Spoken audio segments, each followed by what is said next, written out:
Hello hello hello, my name is Ritesh. Okay, and आप देख रहे हो डिचकू पिचकू, ठीक है ना। ऐसे तो चैनल का नाम थोड़ा कूल लग रहा है, ठीक है, थोड़ा ऑड लग रहा है, बट कोई बात नहीं, हम लोग इसी के साथ कंटिन्यू करेंगे, ठीक है ना।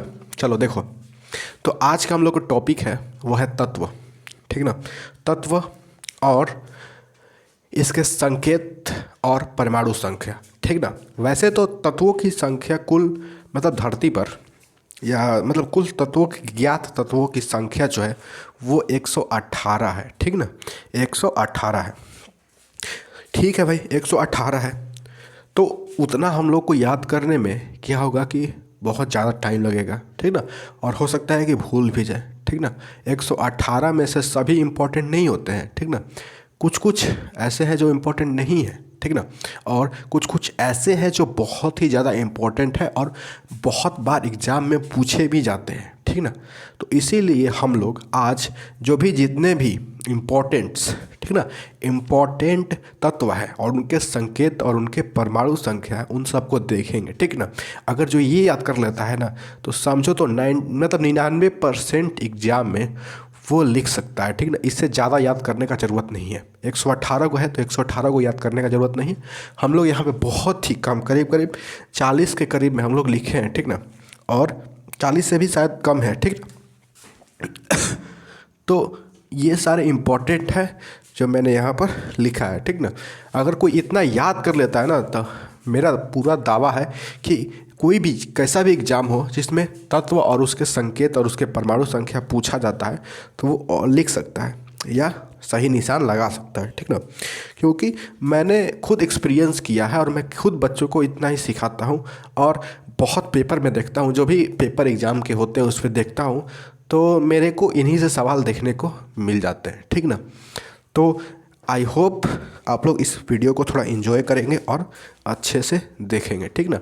तो देखो, सबसे पहले मैं इसके बारे में बता देता हूँ, ठीक ना। ये कैसे क्या कैसे याद करना है, और दूसरी चीज़ कि इस सवाल एग्ज़ाम में कैसे कैसे आते हैं, ठीक ना, वो भी जानना इम्पोर्टेंट है। आखिर ये जानेंगे ही नहीं कि इनसे सवाल एग्ज़ाम में आते कैसे हैं, तो क्या याद करके फ़ायदा, ठीक ना। तो हम लोग सब कुछ देखेंगे, ठीक ना, यूज करके भी देखेंगे। चलो, तो मैं एक बार वीडियो चेक कर लेता हूँ। ओके, चलो, चल रहा है। देखो, तो ऊपर में यहाँ पे लिखा हुआ है तत्व, ठीक ना। तत्व यानी कि इसमें तत्व का नाम देखेंगे, ठीक ना। तत्व क्या होता है? जो प्रकृति में मुक्त अवस्था में पाया जाता है उसे तत्व कहते हैं, ठीक ना। संकेत, ये हो गए संकेत, ठीक ना।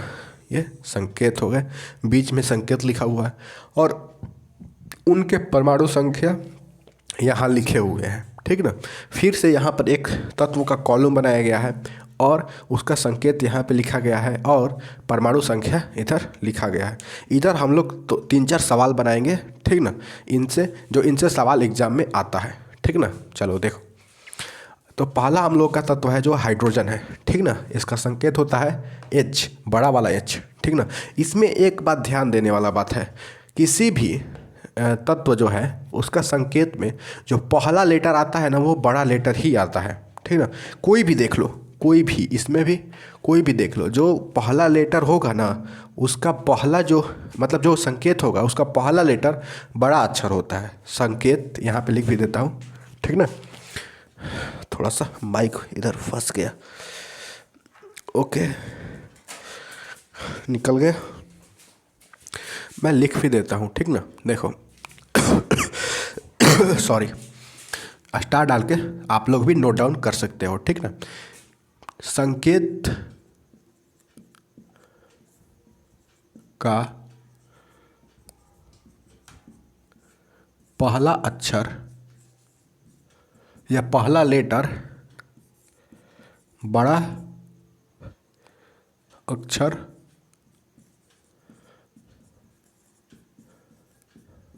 होता है। उसके बाद दूसरा, संकेत का दूसरा अक्षर छोटा अक्षर होता है, ठीक ना। इतना समझ गया, क्योंकि ये जानना बहुत इंपॉर्टेंट है, ठीक ना। एग्जाम में हमको भुलवा दिया जाता है, ठीक ना। पूछेगा जैसे हाइड्रोजन लिखा हुआ है ना शुरू में, तो पूछ देगा हाइड्रोजन का संकेत, ऐसे एक सवाल दे देगा, ठीक ना, कि हाइड्रोजन का संकेत है या संकेत ऐसे लिखकर डैश दे देगा, ठीक ना। ऑप्शन दे देगा ए ये वाला एच, बी ये बड़ा वाला एच, ठीक ना, या सी ऐसे घसेटवा वाला एच दे देगा, ठीक ना। कर्सिव दे देगा, कर्सिव। उसके बाद डी नंबर में दे सकता है इनमें से कोई नहीं,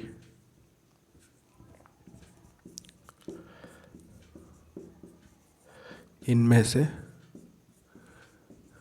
कोई नहीं। कुछ इस तरह का सवाल अगर एग्जाम में दे दे तो कोई कोई बच्चा जानता है कि वो एच होता है, बट ये नहीं जानता है कि वो बड़ा वाला होता है छोटा वाला होता है। तो जैसे ही ये देखता है ना तो उसका दिमाग घूम जाता है, भाई यहाँ पर तो तीनों में एच है और चौथा में क्या है, इनमें से कोई नहीं, किस पे लगाए, किस पे लगाए। तो वो सोचता है कि पहला पे लगा देते हैं, ठीक ना। पर यहाँ गलत है, ठीक ना। पहला पे नहीं लगा सकते हैं, क्यों? क्योंकि यहाँ पर छोटा वाला एच दिया हुआ है, ठीक ना। यहाँ पर बड़ा वाला एच है, यहाँ पे कर्सिव एच है। तो हम लोग इसमें बड़ा वाला एच जो है वो फाइंड करेंगे। तो बड़ा वाला एच क्या है, यहाँ पर है, तो इसको हम लोग कट कर देंगे, ये वाला सही हो जाएगा, ठीक ना। यही पढ़ने से हम लोग को फ़ायदा होगा, ठीक ना, कि हाइड्रोजन का संकेत बड़ा वाला एच होता है। कुछ इस तरह का सवाल एग्जाम में आता है। चलो समझ गया।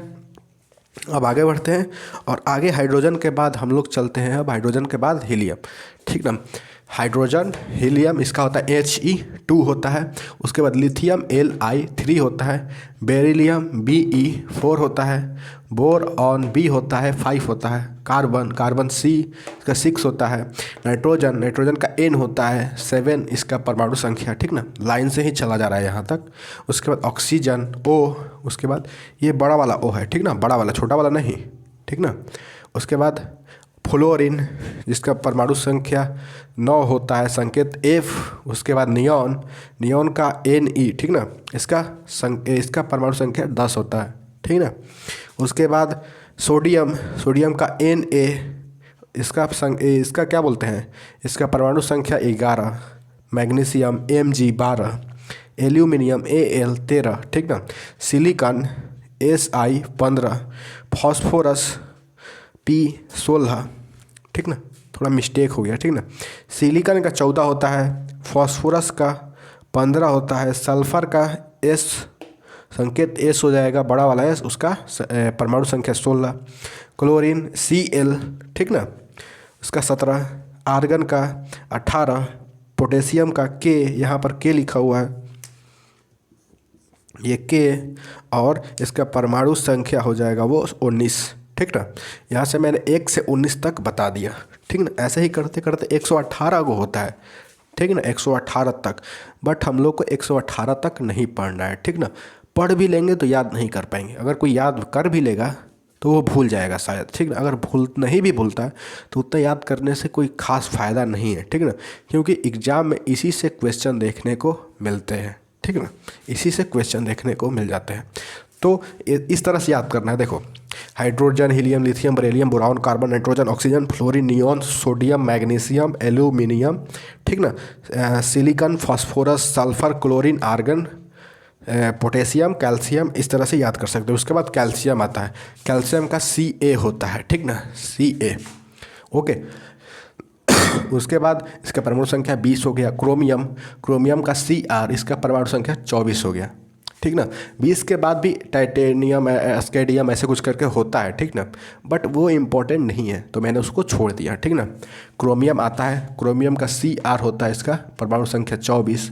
Manganese Mn 25। लोहा आयरन भी होता है, और इसको फेरस भी बोलते हैं, इसलिए Fe लिखा जाता है, फेरस, ठीक ना। इसका हो गया 26। Cobalt Co 27। Nickel Ni 28। Copper Cu 29। Zinc Zn 30। Bromine Br 35, ठीक ना। सिल्वर या चांदी, जो हम लोग चांदी का कोई भी या तो लॉकेट या कुछ नेकलेस ज्वेलरी पहनते हैं, ठीक ना।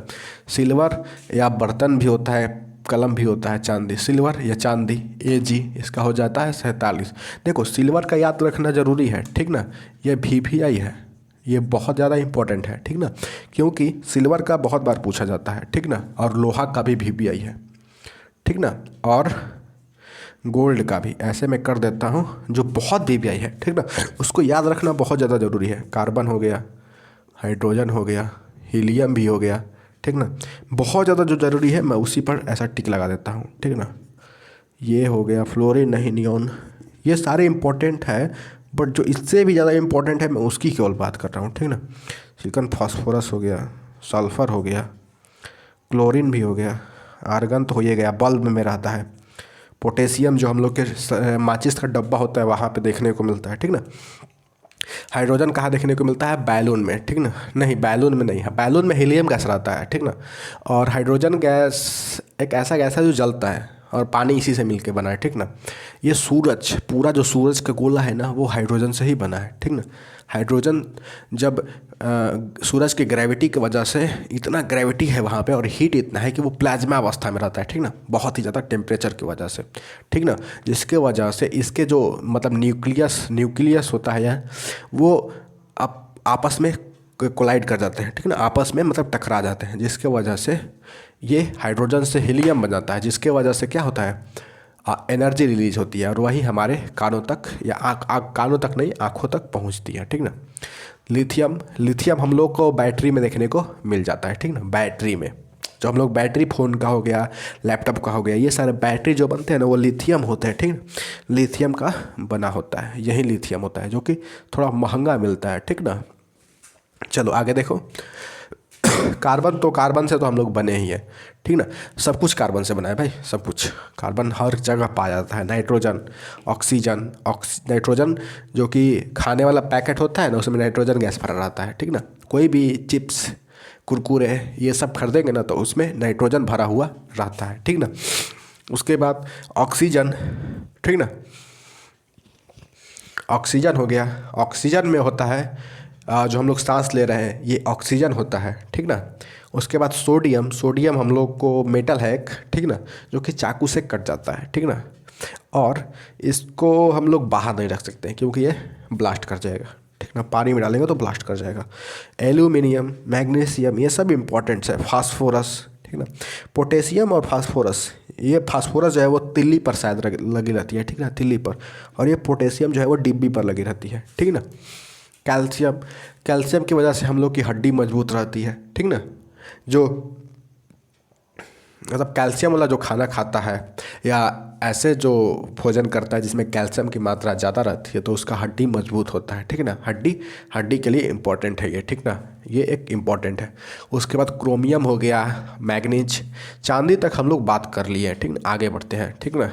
चलो उसके बाद टीन हो गया, एस इसका संकेत होता है SN और इसका परमाणु संख्या होता है 50, ठीक ना।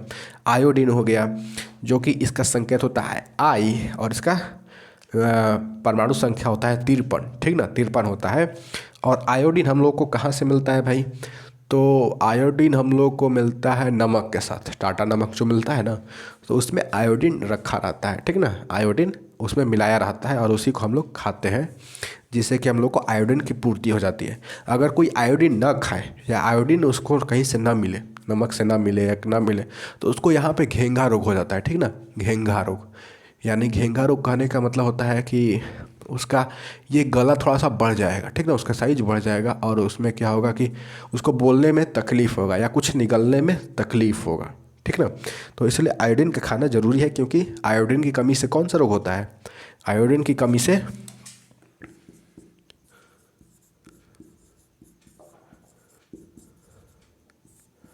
आयोडीन की कमी से घेंघा रोग होता है। आयोडीन कमी से घेंघा रोग होता है ये, और ये हम लोग के टाटा नमक जो आता है उसमें आयोडीन मिला कर आता है, ठीक ना, उसी के साथ हम लोग खा लेते हैं जिसकी वजह से हम लोगों को घेंघा रोग नहीं होता है, ठीक ना। और अगर किसी को घेंघा रोग हो जाए तो इसका इलाज क्या है? तो भाई उसको नमक दो, नमक खाने को बोलो कि टाटा का नमक खाओ, टाटा में आयोडीन होता है, आयोडीन का नमक खाओ। अगर ज़्यादा हो गया है तो डॉक्टर के पास जाओ, वो दवा देगा जिसमें आयोडीन रहेगा, खाओ ठीक हो जाओगे, समझे। और डॉक्टर के पास नहीं जाना है और क्या बोलते हैं, ये हो गया है घेंघा रोग, तो नमक खाओ, सिंपल, ठीक है। यहाँ इसका पहचान होता है, गला दर्द करता है, मतलब बोलने में दर्द करता है, कुछ खाते हैं तो दर्द करता है, या थोड़ा सा इसके यहाँ पे साइज बढ़ जाता है, ठीक ना। ऐसे मेरे को हुआ नहीं है, बट यहाँ पे ऐसा होता है कि साइज बढ़ जाता है। चलो आगे बढ़ते हैं, बहुत मैंने इसके बारे में बता दिया, ठीक ना। अब आगे हम लोग बात करेंगे गोल्ड यानी कि सोना, जो कि सबसे ज़्यादा इम्पॉर्टेंट है, ठीक ना। इम्पॉर्टेंट है क्योंकि थोड़ा महंगा मिलता है और इसके सब लोग नेकलेस, ज्वेलरी, गहना ये सब पहनता है, सब बनवा बनवा के, ठीक ना। उसके बाद हो गया हम लोग का सोना यानी कि इसको गोल्ड भी बोलते हैं और इसका संकेत होता है AU, ठीक ना। देखो सिल्वर का AG होता है और लोहा का FE होता है, इन सब का अलग ही मतलब लेवल का संकेत रहता है। और गोल्ड या सोना का AU होता है और इसका परमाणु संख्या 79 होता है, ठीक ना, 79। ये सब इम्पोर्टेंट है, ठीक ना, इम्पोर्टेंट है, याद कर लेना। ये सिल्वर इम्पोर्टेंट है, ये लोहा इम्पोर्टेंट है, मरकरी इम्पोर्टेंट है, और कोई इसमें से याद हो या ना हो, बट रेडियन भी इम्पोर्टेंट है, थोरियम, जेनन, ये सब इम्पोर्टेंट नहीं है, ठीक है। मैंने जितने पर भी स्टार का निशान लगाया है, अगर इतना नहीं याद हो रहा है तो कम से कम जितना भी स्टार लगाया गया है उतना याद कर लो, कैसे भी, कुछ भी हो जाए, ठीक ना। 20 तक तो यूँ याद हो जाते हैं, 20 तक यूँ चुटकी बजा के, ठीक ना। और देखो कैसे याद होगा, मैं बताता हूँ, ठीक ना। सबसे पहले हम लोग इसकी बात कर लेते हैं, मरकरी यानी कि इसका होता है पारा, ठीक ना। मरकरी को पारा भी बोलते हैं। ये कहाँ देखने को मिलता है, जो ब्लड प्रेशर का मशीन होता है ना, वो जो जिसमें पंप किया जाता है उसमें होता है, ठीक ना, जो लेवल बताता है मरकरी, ठीक ना। पारा HG या बुखार नापने वाला, यहाँ पे ऐसे लगा के बुखार मापा जाता है तो वहाँ पर भी होता है, ठीक ना। मरकरी या पारा, इसका संकेत होता है HG, ठीक ना। और इसका परमाणु संख्या होता है 80। उसके बाद लेड हो गया PB 82, ठीक ना। Bismuth BI 88। उसके बाद रेडियम 90 RA, ठीक ना। Thorium TH 54। उसके बाद जेनन XE 55, ठीक ना। थोरियम का 90 होता है भाई, थोरियम का 90 लिखा हुआ है। फिर जेनन का 54, सीजियम का 55, बेरियम लिखा हुआ है, बेरियम का 56, ठीक ना। कुछ इस तरह से होता है, याद कर लेना। सबसे पहले इसको नोट डाउन करो और इसको लिख लो, और वो सब भी मैंने जो लिखा है वो सब भी लिख लेना, ठीक ना। चलो देखो आगे मैं क्या बोल रहा था, याद कैसे करना है, ठीक ना। संकेत तो बार बार लिखने से याद हो जाएगा, बट परमाणु संख्या कैसे याद करेंगे भाई। परमाणु संख्या याद ही नहीं करना है क्योंकि ये तो लाइन बाय लाइन है ना। कम से कम 20 तक तो क्या लाइन से दिया हुआ है ना, यहाँ पे 1 2 3 4 5 6 7 8 9 10 11 12 13 14 15 16 17 18 19 20 तक तो लाइन से दिया हुआ है ना। तो हम लोग को 20 तक परमाणु संख्या याद करने का ज़रूरत नहीं है। कैसे याद करेंगे, ऐसे याद करेंगे, hydrogen, helium, lithium, beryllium, boron, carbon, nitrogen, oxygen, fluorine, neon, sodium, magnesium, aluminium, silicon, phosphorus, sulphur, chlorine, argon, potassium, calcium, ठीक ना। ऐसे याद करो, बार बार रट के याद कर लो, बार बार पूछो, सुनो, लिखो। और एक तरीका है, ठीक ना, इसका एक कागज़ पर लिख लो, ठीक ना, कागज़ पर। और जहाँ पे भी तुम सोते हो या जगते हो, ठीक ना, कहीं ऐसा जगह पे इसको साट दो, ठीक ना, इसको लगा दो दीवार पर कि वहाँ पे तुम बार बार देखते हो, ठीक ना। बार बार देखो, जब भी कहीं से घूम के आओ उस पर नज़र मारो, और नज़र मारो तो वो दिखे, मतलब ऐसी जगह रखाओ कि वहाँ पे हम लोग का नज़र चला ही जाए, ठीक ना। या तो पढ़ते हो स्टडी टेबल के सामने लगा लो, नहीं तो सोते हो वहाँ पे लगा लो। हर रोज़ एक इसमें से कोई एक तत्व को देखो और उसको याद कर लो, बस हो गया काम। एक एक याद करते जाओगे हो जाएगा, और नहीं तो बार बार लिखो, बिना देखती हो जाएगा याद। मैंने ऐसे ही किया था, बार बार लिख कर याद किया था, ठीक ना। तो बस आज के लेक्चर में इतना ही। आई होप आपको मज़ा आया होगा, ठीक ना।